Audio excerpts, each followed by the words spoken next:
Hello everyone, welcome to learner B extra. I am Shivani Chauhan और इस video से हम लोग अब आपके सारे के सारे चैप्टर्स के इम्पॉर्टेंट क्वेश्चंस देखने वाले हैं कि कौन कौन से चैप्टर्स आपके 2020 जो 2020 बोर्ड का एग्ज़ाम है उसमें कौन से क्वेश्चंस के आने की ज़्यादा प्रोबेबिलिटी है। इसके जो हम वीडियो बना रहे हैं ना, ये हमने ये भी देखा है कि पास्ट ईयर्स में कौन कौन से टॉपिक्स से क्वेश्चंस पूछे गए। देखिए, सबसे ज़्यादा इंपॉर्टेंट होता है पास्ट ईयर के क्वेश्चंस, क्योंकि उनसे ज़्यादा क्वेश्चंस बनते हैं। तो देखते हैं आगे कि जो रियल नंबर्स वाला चैप्टर है उसमें आप लोगों को सबसे ज़्यादा इंपॉर्टेंट कौन कौन से क्वेश्चंस रहेंगे। एक्सरसाइज से पहले मैं आप लोगों को बता देती हूँ और एग्जाम्पल्स भी बताती हूँ कि कौन कौन से एग्जाम्पल्स आपके बहुत ज़्यादा एग्जाम्स में आ रखे हैं और आगे भी आने के बहुत ज़्यादा चांसेस हैं। तो ये देखिए, ये जो होता है ना यूक्लिड एल्गोरिदम बड़ी इंपॉर्टेंट है। मैं इस वाले वीडियो में आप लोगों को सिर्फ इंपॉर्टेंट क्वेश्चंस बताऊंगी कि ये वाले इंपॉर्टेंट है, और आगे जो वीडियो आएगी नेक्स्ट वीडियो में मैं इन सब के इंपॉर्टेंट क्वेश्चंस के सोल्यूशन करके आप लोगों को पूरा का पूरा समझाऊंगी। तो जो यूक्लिड एल्गोरिदम से आप लोगों को HCF निकालना होता है ना, ये बड़ा इंपॉर्टेंट है। तो एग्जाम्पल नंबर 1 जो है ये काफ़ी ज़्यादा इंपॉर्टेंट आपका इसलिए बन जाता है। एग्जाम्पल नंबर 1 से ही आप लोगों की जो एक्सरसाइज के भी क्वेश्चन हैं वो भी सॉल्व हो जाते हैं, है ना। तो एक ही एग्जाम्पल नंबर 3, पता है बोर्ड में एग्जाम्पल्स बहुत ज़्यादा आते हैं, तो आप लोगों को एग्जाम्पल बहुत ही अच्छे से करने चाहिए। तो अगर हम एक्सरसाइज 1.1 की बात करें ना, तो जो ये वाला क्वेश्चन है ना, क्वेश्चन नंबर 4 एग्जाम में बहुत ज़्यादा बार पूछा जा चुका है और यूक्लिड डिवीजन लेमा से आप लोगों से HCF भी निकलवाया जा सकता है। तो क्वेश्चन नंबर 4 काफ़ी ज़्यादा इंपॉर्टेंट आप लोग का हो जाता है एक्सरसाइज 1.1 में। तो क्योंकि अगर आप लोग क्वेश्चन नंबर 4 कर देंगे ना, तो आप लोग ईजिली 5th वाला भी कर लेंगे। दोनों का कॉन्सेप्ट जो है वो बिल्कुल सेम है। क्वेश्चन नंबर 2, 4 और 5 इन तीनों के तीनों का ना कॉन्सेप्ट बिल्कुल सेम है। यूक्लिड डिवीजन लेमा अगर आप लोगों को समझ आ गया, और यूक्लिड डिवीजन लेमा क्या है, बेसिकली जो dividend is equals to divisor into quotient plus remainder. Dividend है ना is equals to divisor into quotient plus remainder. तो ये जो आपके थ्योरम है ना, बचपन से जो पढ़ते आ रहे हैं, इसका सोल्यूशन जो है मैं नेक्स्ट वाले वीडियो में लेकर के आऊँगी। अभी मैं आप लोगों को इंपॉर्टेंट क्वेश्चन बता रही हूँ, आप लोग बस क्वेश्चन इंपॉर्टेंट वाले मार्क कर लीजिए। तो यहाँ पर एक्सरसाइज 1.1 में क्वेश्चन नंबर 4 और एग्जाम्पल नंबर 1 इस चैप्टर का, और एक्सरसाइज 1.1 का क्वेश्चन नंबर 4, ये बहुत इंपॉर्टेंट है, ठीक है। और फिर उसके बाद आप लोग ये जो नेक्स्ट एक्सरसाइज है 1.2, देखिए 1.2 में से ये वाला क्वेश्चन ही पूछा जाता है। अगर इसमें से पूछा जाता है तो कौन से वाला, ये वाला, कि find the LCM and HCF और वेरीफाई करना है। ये क्वेश्चन नंबर 2 और क्वेश्चन नंबर 4 ये बिल्कुल सेम ही तरीके से सॉल्व हो जाते हैं। वैसे तो क्वेश्चन नंबर 5 भी काफ़ी ज़्यादा बार एग्जाम में आ चुका है, बट ये वाले दोनों जो है ना, question number 2 and question number 4, कौन कौन से, क्वेश्चन नंबर 2, क्वेश्चन नंबर 4, ये बहुत ज़्यादा पूछे जाते हैं। तो आप लोग यहाँ पे कर लीजिए कि क्योंकि ये क्या होता है ना, LCM into HCF is equals to product of 2 numbers. ये फॉर्मूला आप लोगों ने याद करना है। LCM into HCF is equals to product of 2 numbers. ये आपको फॉर्मूला याद कर लेंगे तो आप लोगों का वैसे भी क्वेश्चन सॉल्व हो जाएगा। और देखिए, मैं एक चैप्टर की ना 3 वीडियोस लेकर के आऊँगी। बेसिकली एक में तो इंपॉर्टेंट क्वेश्चंस आप लोगों को बताऊंगी कि कौन कौन से क्वेश्चंस इंपॉर्टेंट है आप लोगों ने करने हैं।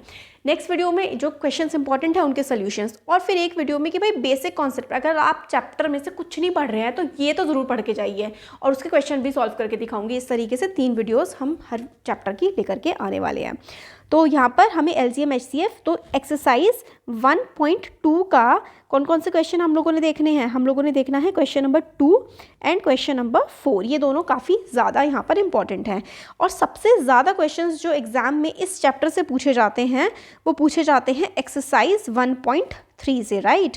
एक्सरसाइज 1.3 से बहुत ज़्यादा क्वेश्चन पूछे जाते हैं, और सबसे ज़्यादा कौन सा पूछा जाता है, क्वेश्चन नंबर 2। क्योंकि अगर क्वेश्चन नंबर 2 आप लोगों ने करना है तो आप लोगों को फर्स्ट वाला आना ही चाहिए। तो क्वेश्चन नंबर 2 1.3 का बहुत ही ज़्यादा इंपॉर्टेंट क्वेश्चन हमारा बन जाता है।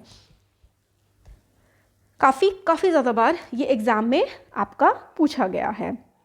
और इसके जो नेक्स्ट वाली एक्सरसाइज है वो तो खैर इतनी ज़्यादा इंपॉर्टेंट नहीं है, फिर भी और एक बार मैंने चेक, तो आप बेसिकली इन 3 को ही फ़िलहाल ध्यान में लेकर के चलिए कि ये 3 जो क्वेश्चंस है ना, वो मतलब ये 3 एक्सरसाइजेज आपके 2020 वाला जो एग्ज़ाम आने वाला है उसके लिए बहुत ही ज़्यादा इम्पॉर्टेंट हैं। कौन कौन से, एक तो ये वाला क्वेश्चन है क्वेश्चन नंबर 1.3 का क्वेश्चन नंबर 2, 1.3 का क्वेश्चन नंबर 2 आप लोगों ने लिखने रहा है कि ये बहुत ज़्यादा इंपॉर्टेंट है ना। और 1.2 का 1.2 में चलिए आप 3 मार्क कर लीजिए। ये वाला भी ना काफ़ी ज़्यादा बार पूछा था एग्जाम में। क्वेश्चन नंबर जो 5 है, ये और ये वाला, इसका मतलब अगर आप लोग सेकंड कर लेंगे तो आप लोग फोर्थ भी कर लेंगे, सेम ही चीज़ है दोनों में।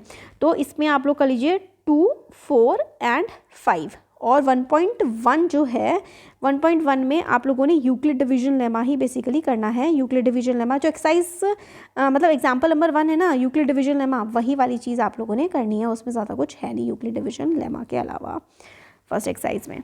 तो ये वाले आप लोगों को इस चैप्टर में ये 3-4 क्वेश्चंस हैं जो काफ़ी ज़्यादा इंपॉर्टेंट है और सबसे ज़्यादा एग्जाम में यही क्वेश्चंस ही पूछे जाते हैं।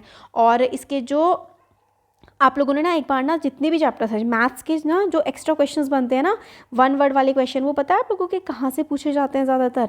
वो आप लोगों की समरी में से पूछे जाते हैं, क्योंकि समरी ना ज़्यादातर बच्चे ना इग्नोर कर देते हैं। तो समरी बहुत ज़्यादा इंपॉर्टेंट होती है कि एक बार हमें, जैसे कि आपसे यूक्लिड डिवीजन लेमा को कई बार ना डिफाइन करने के लिए आ जाता है कि क्या हो जाता है, कि यूक्लिड डिवीजन लेमा क्या होता है। तो गिवन पॉजिटिव, अगर 2 integer A and B positive हैं तो एक whole number A is equals to B Q plus R. तो आर रिमाइंडर है, क्यू क्वेश्चन है। डिविडेंड इज इक्वल्स टू, ये ए है डिविडेंड है ना, और ये बी है डिवाइज़र। डिवाइज़र कौन होता है? जो डिवाइड करता है ना। डिविडेंड कौन सा होता है? देखिए ये है, अगर सपोज करिए 5 4 ज़ा 20 है ना, इसमें रिमाइंडर क्या हो जाएगा? 0। तो ये है डिवाइज़र 5, क्योंकि ये डिवाइड कर रहा है, डिवाइज़र है ना। और किसको डिवाइड कर रहा है? 20 को। तो 20 होता है डिविडेंट, 20 डिविडेंट होता है। जो नीचे लास्ट में बचता है ये होता है रिमाइंडर है ना, जो लास्ट में बचता है ये रिमाइंडर होता है। और ये वाली जो चीज़ होती है ये होती है कोशेंट, ये चीज़ होती है कोशेंट। तो ये हम लोग का होता है पूरा का पूरा। हमने इसमें कुछ इंपॉर्टेंट क्वेश्चंस देख लिए हैं चैप्टर 1 के। इसके बाद जो इंपॉर्टेंट क्वेश्चंस हैं ना, उनके मैं आप लोगों को सॉल्यूशंस बताऊंगी और किस तरीके से अच्छे से सॉल्व कर सकते हैं वो बताएंगे हम। और एक्सरसाइज 1.4 अगर आप लोग बिल्कुल मतलब सिर्फ इंपॉर्टेंट कर रहे हैं और लास्ट टाइम में ये वीडियो देख रहे हैं, तो 1.4 को फिलहाल के लिए आप लोग थोड़ा सा स्किप कर सकते हैं, क्योंकि आगे आने वाले जो चैप्टर्स है वो ज़्यादा इंपॉर्टेंट होंगे। और 1.4 का भी बेसिकली एक ही फंडा है कि रेशनल नंबर्स कौन से होते हैं। पी अपॉन क्यू की फॉर्म में जो नंबर होते हैं, क्यू जो है वो 0 नहीं होना चाहिए, वो रेशनल नंबर होते हैं। फिर अगर प्राइम फैक्टराइजेशन आप लोगों को करना है ना, तो अगर आपने प्राइम फैक्टराइजेशन का क्या मतलब होता है? बेसिकली आप लोग इस तरीके से जो एलसीएम लेते हैं, जैसे कि ये है, फिर उसके बाद यहाँ पे जो नंबर आते हैं, अगर वो सारे नंबर 2 और 5 की फॉर्म में होंगे, 2 और 5 की पावर में होंगे, जैसे कि 2 की पावर 6, 5 की पावर 7, मतलब सिर्फ 2 और 5 आना चाहिए यहाँ पर, जैसे कि 2 5 है ना, ये आना चाहिए। तो वो नंबर जो हैं वो हमारे टर्मिनेटिंग होते हैं, वरना नॉन टर्मिनेटिंग। तो इस तरीके से आप लोगों के थोड़े से कॉन्सेप्ट्स हैं। अगर आप लोग कहेंगे तो नेक्स्ट वीडियो में मैं ये वाले कॉन्सेप्ट्स भी आप लोगों को क्लियर कर दूँगी। देखिए बेसिकली थ्योरम 1.7 है कि x is equals to P upon Q. P Q जो है को प्राइम्स है। को प्राइम्स का मतलब होता है कि प्राइम नंबर क्या होते हैं, कि इन दोनों का जो कॉमन होता है वो सिर्फ 1 होता है, बस बेसिकली ये समझ लीजिए। तो ये रेशनल भी है। अगर such that the prime factorisation of Q is not in the form of 2 to the power 5 और 2 की पावर n और 5 की power m, where m and r are non negative integer. तो इसमें क्या होगा? ये नॉन टर्मिनेटिंग और रिपीटिंग होगी, नॉन टर्मिनेटिंग होगी और रिपीटिंग होगी। अगर जो प्राइम फैक्टराइजेशन है वो 2 और 5 की ही फॉर्म में आता है, तो नंबर्स क्या होंगे? ये जो पी अपॉन क्यू होंगे को प्राइम्स होंगे, और इनका जो आंसर निकल के आएगा ना, ये मतलब किस टाइप के रेशनल नंबर्स होंगे? नॉन टर्मिनेटिंग और रिपीटिंग होंगे।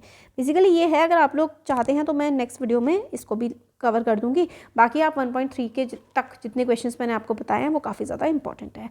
और आगे आने वाले वीडियोज़ में हम इसके सॉल्यूशंस देखेंगे और आगे के चैप्टर्स देखेंगे। Thank you.